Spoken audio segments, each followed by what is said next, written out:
오늘도 주님의 전에 나서 하나님의 말씀과 찬양과 기도로 또 올려드리는 여러분들의 삶 속에 주님의 강한 손이 붙드심을 입으시기를 간절히 소망합니다.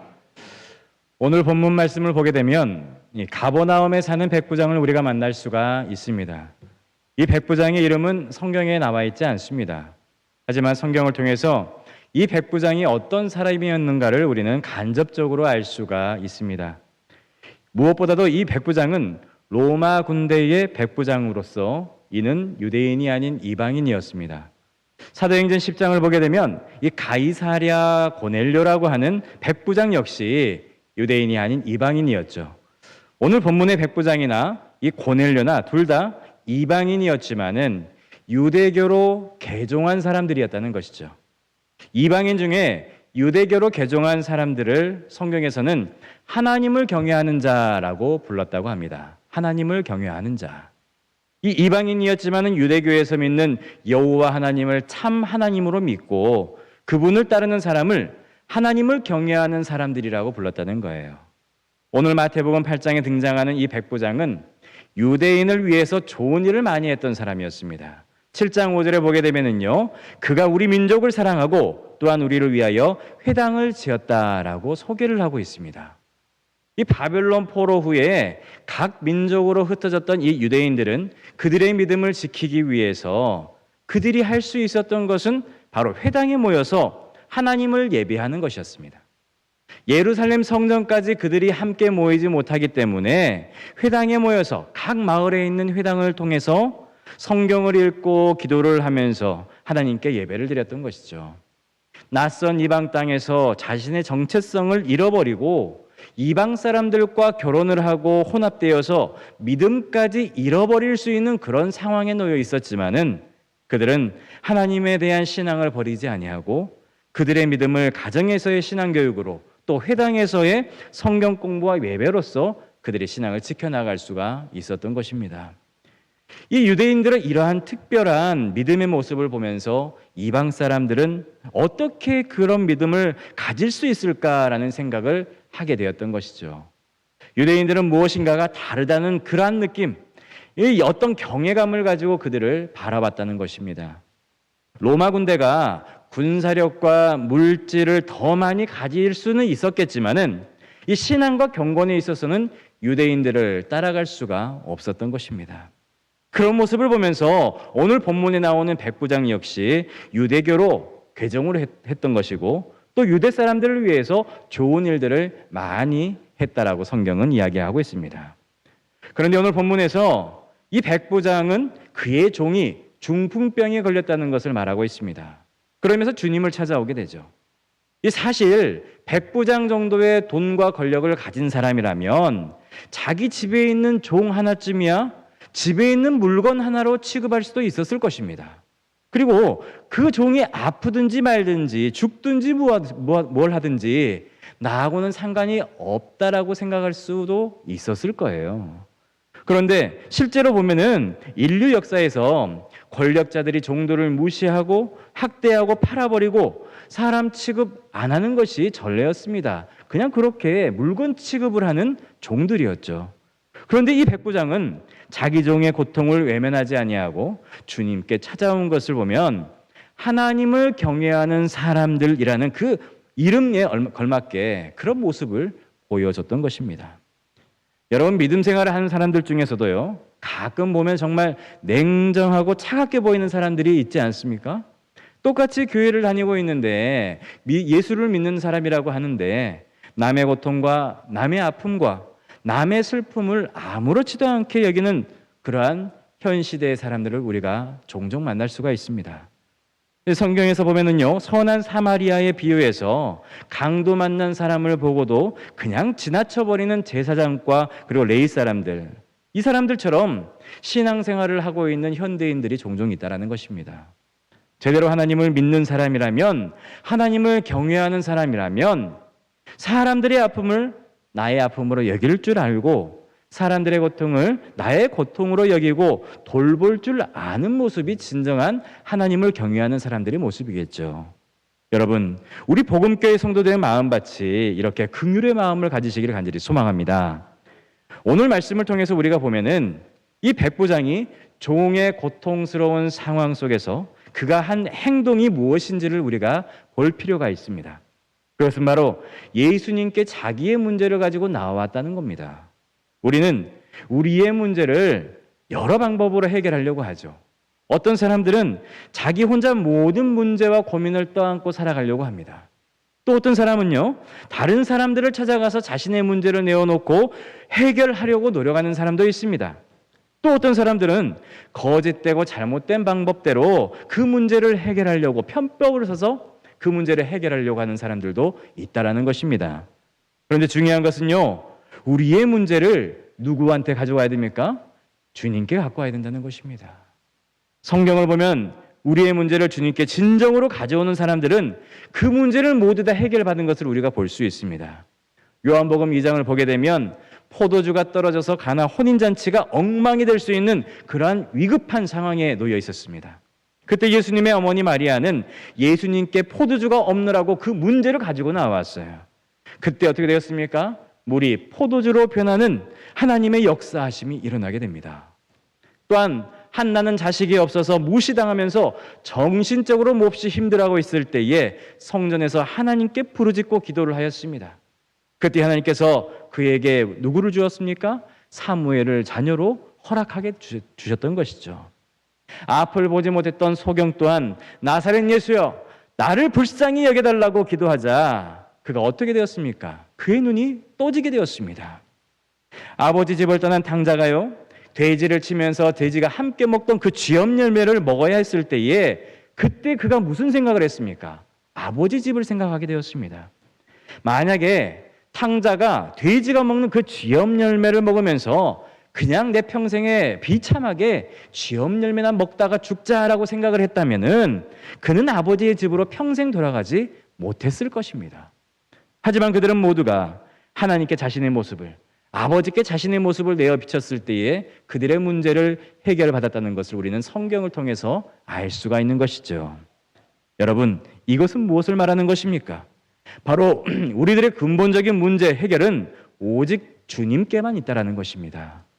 주님은 우리의 문제를 해결해 주시는 분이시고 주님만이 우리의 인생의 모든 문제의 해답을 갖고 계시는 분이시라는 것을 여러분 잊지 마시기 바랍니다. 그러면 우리는 어디로 돌아가야 될까요? 바로 하나님 아버지께로 돌아가기만 하면 된다는 것입니다. 어두운 우리의 마음과 소망 없고 출구 없는 우리의 인생의 유일한 빛이신 예수 그리스도께로 돌아가면은 우리의 모든 문제가 해결될 줄로 믿으시기 바랍니다. 다윗이요, 여호와는 나의 목자시니 내게 부족함이 없다라고 고백을 했죠. 그것은 바로 이 고백이 하나님 한 분뿐이면은 나에게는 아무런 문제가 생기지 않습니다. 나의 모든 문제가 하나님 앞에 내려놓을 때에 우리의 모든 문제가 해결될 줄로 믿습니다라는 믿음의 신앙 고백이라는 것입니다. 이 신앙 고백이 저와 여러분들의 고백이 되길 간절히 소망합니다. 오늘 백부장처럼 이 종의 문제, 곧 종을 사랑하는 백부장에게는 그것이 바로 자기 자신의 문제였던 것이죠. 그것을 바로 주님께로 가지고 왔다라는 것입니다. 그런데 우리는 여기에서 신앙생활을 조금 오래 하다 보면은요, 겪게 되고 부딪히게 되는 문제를 또 만나게 됩니다. 주님께 우리가 그 문제를 가지고 나왔는데 그런데 주님께서 안 들어주신다는 겁니다. 주님께 부르짖었는데 안 내더라는 것입니다. 이 딜레마, 이 문제 주님께 가져와야 하는데 그래서 주님께 가져왔는데 문제가 해결되지 않을 때 우리는 어떻게 하느냐는 것입니다. 여러분, 이 문제에서 어떻게 우리는 벗어날 수가 있을까요? 그것도 역시 오직 주님밖에 없음을 잊지 마시기 바랍니다. 주님께 가져왔는데도 해결해 주시지 않을 때에도 다시 오직 주님만을 붙들고 나아가야 된다는 거예요. 주님께서 들어주시지 않으니까 내가 다른 곳으로 눈을 돌렸습니다. 내가 다른 사람을 찾아갔습니다. 사람을 의지하게 되었습니다. 이것은 우리가 하나님께 핑계를 대는 것밖에 안 된다는 거예요. 오직 주님께 붙들리고 매달려야지만이 우리가 그 문제를 해결받을 수 있음을, 이것이 바로 믿음 생활이고 믿음의 정점은 바로 이 하나님께 끝까지 매달리는 것에 있다라는 것입니다. 바로 다시 주님께 붙드는 것에서 우리 믿음의 꽃이 피어지게 되는 것이죠. 들어주시지 않는 상황 속에서도 오직 주님만을 신뢰하고 주님만이 나의 참 목자가 되시고 주님은 나를 변함없이 돌아봐 주신다라는 그 절대적인 신앙만이 우리가 그 문제에서 해결받을 수 있다는 것입니다. 여러분, 상대적인 신앙과 절대적인 신앙이라는 것이 있어요. 이 상대적인 신앙은요, 환경에 따라서 그리고 상황에 따라서 달라지게 되고 또 좌우되는 그런 신앙이 바로 상대적인 신앙인데요. 또 절대적인 신앙은 그래도 주님이고 또 주님이고 결국은 주님밖에 없다라는 그 고백이 바로 절대적인 신앙이라는 것입니다. 이러한 절대적으로 하나님밖에 우리의 문제를 풀어줄 분이 안 계시라는 이 고백이 저와 여러분들의 평생의 고백이 되길 간절히 소망합니다. 왜 우리는 그렇다면 절대적인 신앙, 하나님이 아니면 안 된다라는 그 신앙 고백으로 우리가 향해야 될까요? 그것은 다름 아닌 인간, 우리가 가지고 있는 인식의 능력, 감각의 능력이라는 것이 하나님에 비해서는 월등하게 부족하고 열등하기 때문에 그렇습니다. 여러분, 이것을 잘 들으셔야 돼요. 하나님은 살아계시고 역사를 이끌어 가시는 분이시죠. 그리고 그분은 우리의 기도를 들어주시는 분이십니다. 하지만 우리 인간은요, 정말 연약한 존재입니다. 얼마나 연약하냐면요, 우리의 기도가 때로는 응답이 됐는지 안 됐는지조차 우리가 모르고 지나칠 정도로 우리의 영적 감각이 무뎌질 때가 있다는 것입니다. 하나님 편에서는 이미 응답을 우리에게 해주셨는데 여전히 우리는 그 응답된 것을 알아채지도 못하고 응답해달라고 하나님께 울부짖고 있다는 거예요. 하나님 편에서는 그것을 들어줘서는 안 되는데 우리는 안 들어주면 죽을 것처럼 하나님께 또 매달리고 있습니다. 이 점에서 우리가 알아야 할 것은 응답의 열쇠는 나에게 있는 것이 아니라 하나님께 있다는 것입니다. 그러니까 우리에게 필요한 것은 우리의 상황 속에서 하나님의 도우심을 구하고 찾고 기다리면서 하나님을 절대적으로 신뢰하는 그 신앙인이 돼야 한다는 것입니다. 그렇게 될 때 우리는 시편의 말씀처럼 젖된 아이, 엄마의 젖을 다 먹고 배가 불러서 마냥 행복해하는 그런 아이처럼 그러한 평강과 기쁨이 우리 안에 깃들 수 있다는 것입니다. 여러분, 그렇다면 본문에 나와 있는 백부장 어떤 응답을 받았을까요? 주님께 자신의 문제를 가져온 백부장은 주님의 응답이 즉각적으로 이루어지는 것을 우리는 볼 수가 있습니다. 7절 말씀 보게 되면요, 이르시되 내가 가서 고쳐주리라 하고 말씀하십니다. 주님께서 직접 가셔서 고쳐주시겠노라고 말씀을 하세요. 그런데 백부장의 대답이요, 의외의 표현을 하고 있습니다. 8절 말씀 같이 한번 읽어보도록 하겠습니다. 백부장이 대답하여 이르되 주여 내 집에 들어오심을 나는 감당하지 못하겠사오니 다만 말씀으로만 하옵소서. 그러면 내 하인이 낫겠사옵나이다. 아멘. 왜 백부장이 예수님께서 자기 집에 들어오지 마시고 그냥 여기에서 말씀만 하옵소서, 그러면 네 하인이 낫겠노라고 말씀했을까요? 여기에는 두 가지 이유가 있습니다. 첫 번째로는요, 그가 가지고 있는 겸손함 때문에 그랬습니다. 백부장은 주님께서 자신의 집에 오시는 것을 감당하지 못하겠노라고 말씀하고 있어요. 이것은 주님이 오신다라는 것을 거부하겠다라는 말이 아니라 하나님이 보내신 하나님의 아들이 이런 비천한 아무짝에도 쓸데없는 저희 집에까지 오시는 것을 저는 도저히 감당할 수가 없습니다 라는 고백인 것이죠. 이것은 주님이 내 집에 오시는 것이 나는 싫습니다라는 것이 아니라 주님 앞에 비춰봤을 때에 자기 자신은 가치가 없고 합당하지 않은 존재라는 것을 고백하는 것입니다. 그리고 실제로 이 당시에 유대인들은 이방인의 집에 들어가지도 않았고 그들과 함께 식사의 자리에 앉지도 않았다는 것이죠. 그래서 백부장은 그런 귀한 분이 어찌 직접 찾아오실 수 있냐라는 것입니다. 그런데 여러분, 예수님이 어떤 분이십니까?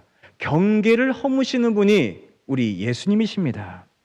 그래서 그 복음이 예루살렘과 유대아와 사마리아 땅끝까지 전해지게 되고 오늘날 우리에게까지 퍼져서 그 복음을 우리가 접하게 된 것이죠. 백부장의 말을 보면서 신앙은 언제나 겸손을 동반한다는 사실을 우리는 알 수가 있습니다. 베드로가요, 예수님께 부르심을 받았을 때 그의 모습 어땠습니까? 깊은 데로 가서 그물을 던져라 라는 예수님의 말씀에 베드로는 순종하게 되었고 물고기가 2배에 가득 차게끔 잡혔습니다. 그리고 예수님을 보고 베드로가 무슨 고백을 했습니까?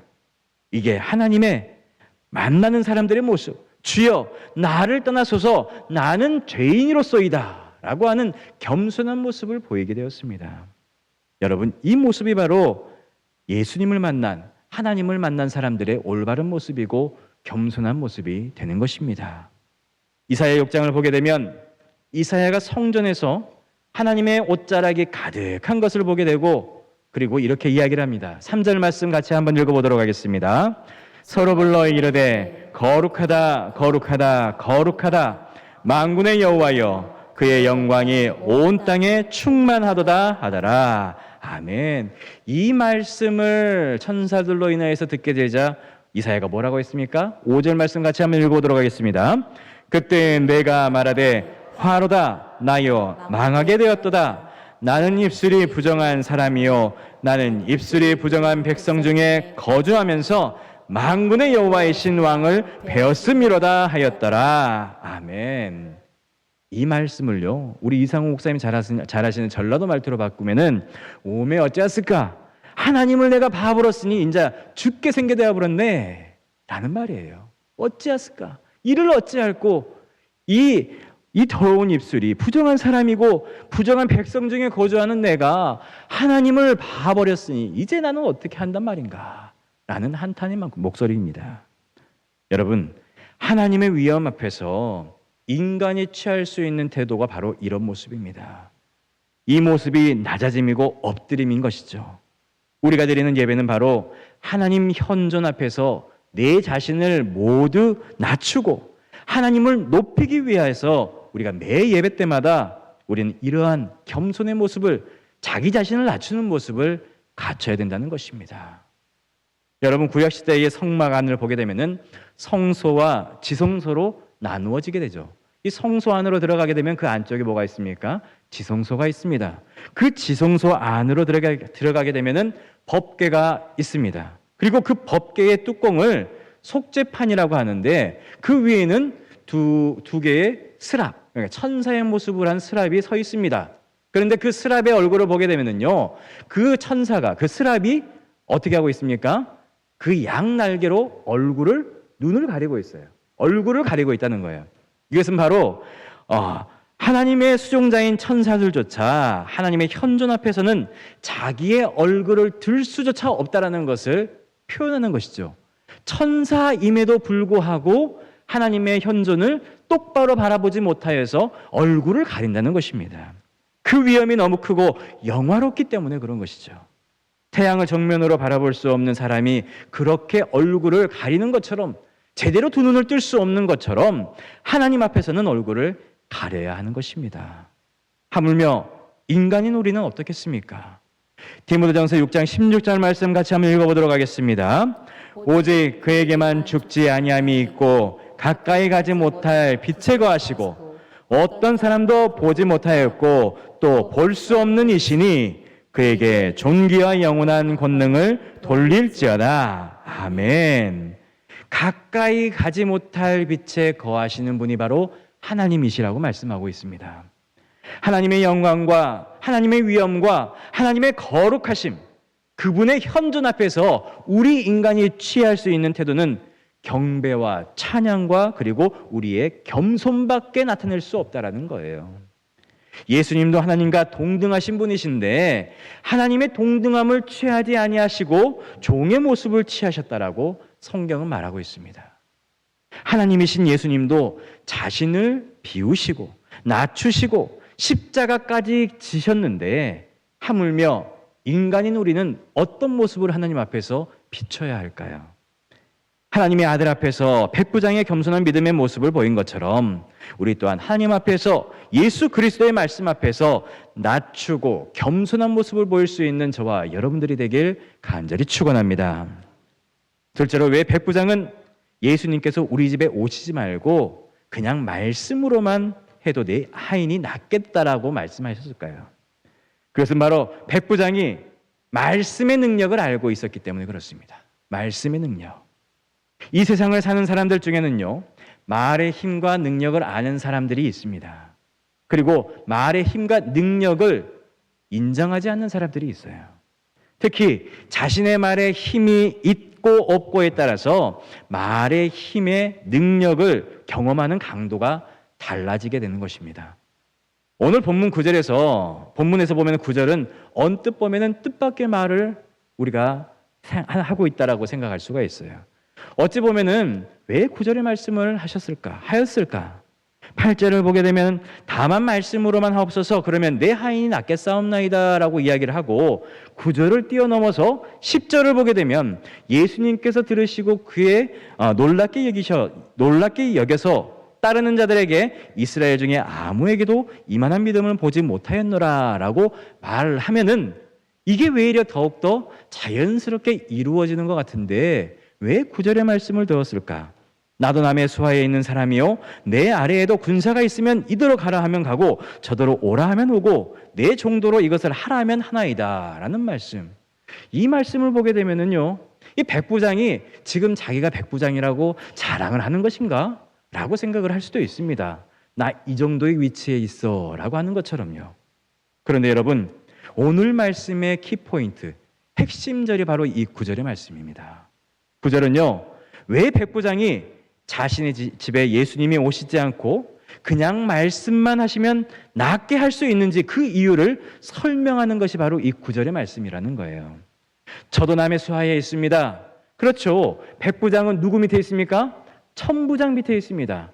그리고 자기 밑에 100명의 군사들이 있습니다. 천부장과 백부장 사이에, 백부장과 100명의 부하들 사이에는 보이지 않는 힘의 구조라는 것이 있습니다. 그것은 바로 말의 힘이라는 것이죠. 곧 명령이라는 거예요. 이 사람 보고 자기가 이리 오라고 하면 오고 저 사람 보고 저리로 가라 하면은 갑니다. 종 보고 이것을 하라고 하면 하고 저것을 하라고 하면은 그대로 하게 됩니다. 왜냐하면 종들과 부하들은 백부장의 말이 곧 무엇입니까? 법이기 때문에 그렇습니다. 그들은 백부장의 말 한마디에 능력과 힘이 있다는 것을 무엇을 통해서 나타냅니까? 순종을 통해서 나타내는 것이죠. 백부장도 아닌 일반 사람이 군인에게 일로 와라 절로 가라 하면 말을 듣습니까? 안 듣습니다. 백부장만이, 자기의 상사만이 명령을 내릴 수가 있는 것이죠. 백부장의 말은 곧 누구의 말입니까? 천부장의 말이에요. 천부장의 말은 누구의 말입니까? 곧 로마 황제의 말이고 국가의 말이고 권력의 말이라는 것입니다. 단순히 상사의 말을 듣는 것은 그 상사의 말을 듣지 않는 것이 아니라 황제나 국가의 말을 거역하게 되는 것이죠. 국가의 안녕과 질서를 위해서 이 군대에서 명령의 구조, 상명하복의 구조는 분명히 존재를 하고 군사들은 그것을 지켜야 하는 의무가 있다는 것입니다. 이것으로 군 기관과 질서라는 것이 잡히게 되는 것이죠. 그런데 왜 예수님께서 말씀만으로도 종이 나을 수 있느냐라는 물음에 그것은 바로 주님은 하나님이 보내신 하나님의 아들이기 때문이라는 것을 이 백부장은 알고 있었다는 거예요. 예수님은 보통 사람이 아니라 하나님의 메시아로서 그분의 말씀에는 엄청난 능력이 있다는 것을 백부장은 알고 있었다는 것입니다. 그리스도의 말씀의 능력을 보았던 백부장에 대해서 예수님은 그것을 백부장의 믿음이라고 말하면서 이스라엘에서 이만한 믿음을 가진 사람을 본 적이 없다라고 칭찬을 했던 것이죠. 사랑하는 성도 여러분, 말씀의 능력을 보고 확신하는 게 바로 믿음이라는 것입니다. 백부장은 예수님께서 단순히 한 인간이 말하는 것이 아니라 하나님의 말씀을 대언하는 자로서 그분의 말에는 능력이 있고 효과가 있다는 것을 확신을 했다는 것입니다. 직접 집으로 와서 어떤 액션을 해야지만이 종이 고침을 받는 것이 아니라 단지 예수 그리스도의 말씀 한마디로만도 그분은 고칠 수 있는 능력의 주권자이심을 이 백부장은 믿고 있었다는 것입니다. 정말 큰 믿음이 아닐 수가 없죠. 여러분, 요즘은요, 눈으로 봐도 믿지 않는 사람들이 얼마나 많습니까? 모든 역사가 가능하다고 믿는 그 믿음이 얼마나 큰 믿음인지 모릅니다. 말씀 한마디로. 실제로 하나님의 말씀에는 능력이 있음을 믿으시기 바랍니다. 히브리서 4장 12절 말씀 같이 한번 읽어보도록 하겠습니다. 하나님의 말씀은 살아있고 활력이 있어 좌우에 날선 어떤 곰보다도 예리하여 혼과 영과 및 관절과 골수를 찔러 쪼개기까지 하며 또 마음의 생각과 뜻을 판단하나니. 아멘. 그렇습니다. 여러분, 사람이 언제 변하는지 아십니까? 하나님의 말씀이 그 영혼을 깊숙이 파고 들어갈 때에 사람은 변하게 되어 있습니다. 저 사람 죽어도 성격 변하지 않을 거야. 하지만 하나님의 말씀이 그 안에 들어가면 변하게 되는 것입니다. 하나님의 말씀이 그 영혼을 감싸고 이끌 때에 그 사람은 변하게 되는 것입니다. 바로 변화는 하나님의 말씀, 하나님의 음성을 듣는 곳에서 일어나게 되는 것입니다. 그러므로 우리는 백부장처럼 말씀의 능력을 봐야 되는 것이죠. 그리고 우리가 알아야 됩니다. 믿어야 됩니다. 여러분, 그러므로 우리가 백부장처럼 그 말씀의 능력을 맛보고 그리고 그 말씀을 알아보고 그리고 믿을 때에 우리의 삶 속에 역사가 일어나게 될 줄 믿으시기 바랍니다. 여러분, 목회자는요, 하나님의 말씀을 맡은 자들이에요. 목회자가 무엇인가를 여러 가지로 정의를 할 수가 있을 것입니다. 하지만 가장 본질적인 정의는 바로 하나님의 말씀의 사역자라는 것이죠. 하나님의 말씀을 맡은 자들이 비록 바로 목회자라는 것입니다. 하나님께서는 하나님의 말씀을 사역자들에게 맡기셔서 그 말씀을 통해서 교회의 성도들을 먹이시고 그리고 양육하시는 영적인 법칙과 질서를 세워두셨습니다. 이 목회자가 하나님의 말씀을 전하는 그 이유가 단순히 말씀을 많이 알고 지식이 해박하기 때문이 아닙니다. 오히려 요즘 평신도들이요, 더 신학을 공부하는 사람들도 있고 성경을 잘 알고 있는 사람이 얼마나 많은지 모릅니다. 예를 들어서 주학렬 집사님 같은 경우에는 저보다 더 열왕기 상하에 대해서 더 잘 알고 계세요. 제가 더 배울 뿐입니다. 오히려 평신도들이 더욱더 많이 아는 부분들이 있습니다. 그런데 왜 굳이 목사가 하나님의 말씀의 사역자라고 칭하는 걸까요? 그것은 바로 하나님께서 목회자를 말씀의 사역자로 택하시고 부르셨기 때문에 그렇습니다. 목회자의 말씀의 권위는요, 목회자 자신에게 있는 것이 아니라 바로 하나님께 있다라는 것을 우리는 알아야 됩니다.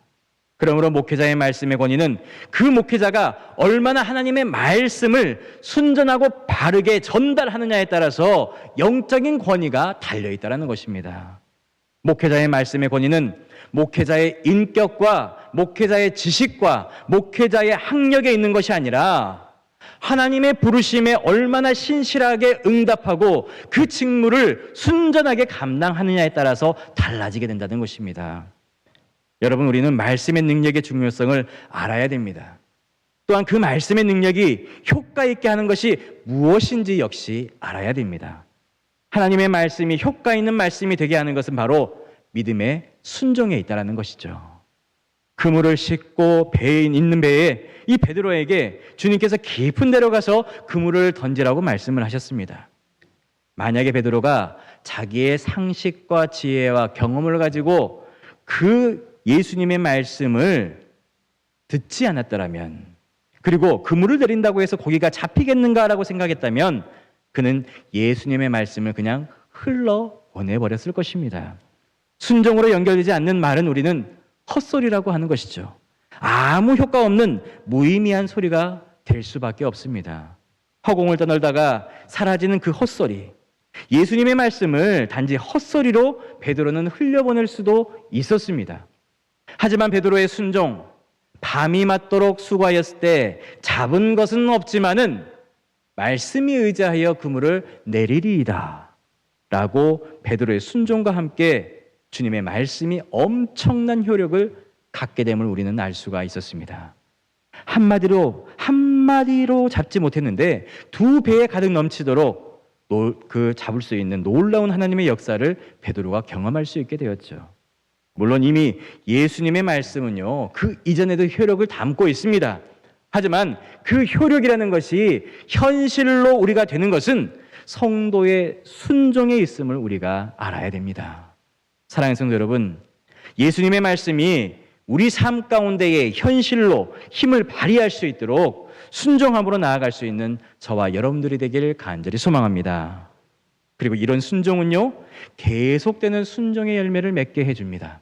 그래서 부활하신 주님이 얘들아, 너희가 잡은 고기가 있느냐 물으시면서 오른쪽으로 그물을 던지라고 했을 때에 그들은 처음 물고기 잡았던 그 역사를 회상하면서 그물을 던지게 되자 어떻게 되었습니까? 153마리의 많은 물고기를 또한 잡을 수 있게 되었습니다. 왜입니까? 순종을 하니까 그렇게 채워졌다는 것을 믿고 다시금 순종을 하니까 다시금 채워짐의 열매를 맛보게 되었다는 것입니다. 사랑하는 성도 여러분, 교회가 든든히 세워지고 전진해 가려면 믿음의 순종이라는 것이 필수입니다. 순종은 알아서 이해된다고 해서 되는 것이 아니라 때로는 왜 내가 해야 되지? 지금 이게 굳이 필요한가? 라는 의구심이 들 때도 있지만 하나님의 말씀 앞에 하나님 앞에 철저하게 바로 선 목회자의 권면 앞에 우리가 겸손하게 순종할 때에 주님의 역사는 그 겸손한 순종과 함께 우리 앞에 나타나게 될 줄로 믿으시기 바랍니다. 성도 여러분, 여러분들은 말씀의 능력을 교회에서 그리고 여러분들의 삶 속에서 경험하면서 살고 계십니까? 성도님들이 하시는 말이 한마디 한마디가 얼마나 중요한지 몰라요. 성도님들의 말 한마디 한마디가 그리스도의 몸을 세우기도 하고 또한 말 한마디가 성도의 지체를 죽이기도 합니다. 베드로전서 4장 11절 말씀 보게 되면은요, 만일 누가 말하려면 하나님의 말씀을 하는 것 같이 하고 누가 봉사하려면 하나님이 공급하시는 힘으로 하는 것 같이 하라라고 했습니다. 여러분, 교회에서 세상의 소리를 말하고 들을 필요는 없습니다. 교회에서 세상의 말이 많다면 그것은 다른 이유가 없습니다. 교회 안에 하나님의 말씀이 부족하기 때문에 세상의 말이 더욱더 많아지게 되는 것입니다. 여러분, 세상의 정보가 부족해서 우리가 교회에 오는 것 아닙니다. 드라마 얘기, 세상 돌아가는 소리 들으려고 우리가 모이는 것 아니죠. 하나님의 말씀을 듣기 위해서 또 그 말씀의 효력을 우리가 느끼기 위해서 그 말씀 안에서 참된 성도의 영적 교제를 하기 위해서 우리는 여기에 모인 것입니다. 사도행전 20장을 보게 되면 바울 사도가 3차 전도 여행을 끝내고 3년이나 사역했던 에베소 교회를 떠나면서 했던 말이 있습니다. 사도행전 20장 32절 말씀 함께 읽도록 하겠습니다. 지금 내가 여러분을 좋아 및 그 은혜의 말씀에 부탁하노니 그 말씀이 여러분을 능히 든든히 세우사 거룩하게 하심을 입은 모든 자 가운데 기업이 있게 하시리라. 아멘. 이 말씀처럼 교회의 본질과 정체성은 바로 주님께 있다는 것이죠. 그분의 은혜의 말씀 안에 교회가 든든히 세워져 나갈 수 있다는 것입니다. 따라서 우리는 어떤 것도 세상의 그 어떤 이론이 아니라 하나님의 말씀 위에 세워져야 우리 복음교회가 든든하게 세워질 줄로 믿으시기 바랍니다. 목회자는 하나님 말씀 위에 신실한 사역자로 올바로 세워져야 되고 성도들은 하나님의 말씀 위에 날마다 거룩하게 세워져 나가는 것입니다. 그렇게 세워질 때에 교회가 하나님의 말씀 위에 뿌리를 내리고 지탱해서 세상의 풍파와 시험 속에서도 든든히 이길 수 있다는 것을 잊지 마시기 바랍니다. 여러분, 오늘 말씀에서 백부장이 예수님에게서 무엇을 봤습니까? 말씀의 능력을 보았습니다. 예수님이 말씀만 하시면 종의 병이 나을 수 있다는 그 고백 속에는 백부장이 예수님 말씀의 능력을 알고 있었다는 거예요. 그렇다면 이제 우리는 무엇을 체험해야 될까요? 그것은 바로 우리 삶 속에서 하나님의 말씀의 능력을 체험해야 되겠죠. 무엇보다 교회에서 우리는 하나님의 말씀의 역사를 경험해야 되고 목회자는 위로부터 오는 신령한 말씀에 사로잡혀야 되고 성도들은 하나님의 말씀대로 성도들을 서로 세워주고 서로 격려하며 그리스도의 몸된 교회를 서로 세워나가야 하는 것입니다. 교회가 하나님의 말씀으로 충만하게 되면은요, 그 충만함이 넘쳐서 어디로 가겠습니까? 세상으로 퍼져나가는 것입니다. 에스겔 47장에 보여주시는 성전에서 흐르는 물이 세상을 살리는 것처럼 하나님의 말씀이 충만한 우리 복음교회를 통해서 우리가 서로 성도를 살리고 교회를 살리고 세상을 살리는 목포 복음교회와 성도님들이 되시기를 간절히 축원합니다. 기도하겠습니다. 사랑의 주님 아버지 감사합니다. 백부장이 그리스도의 말씀의 능력을 본 것처럼 우리에게도 말씀의 능력을 보게 하여 주옵소서. 목회자와 성도, 교회가 말씀의 능력 가운데 새로워지고 말씀의 능력으로 변화되어서 하나님의 말씀의 능력과 권능에 세상으로 흘러가서 세상을 변화시키는 성령의 역사가 이루어지게 하여 주옵소서. 예수님의 이름으로 기도합니다. 아멘.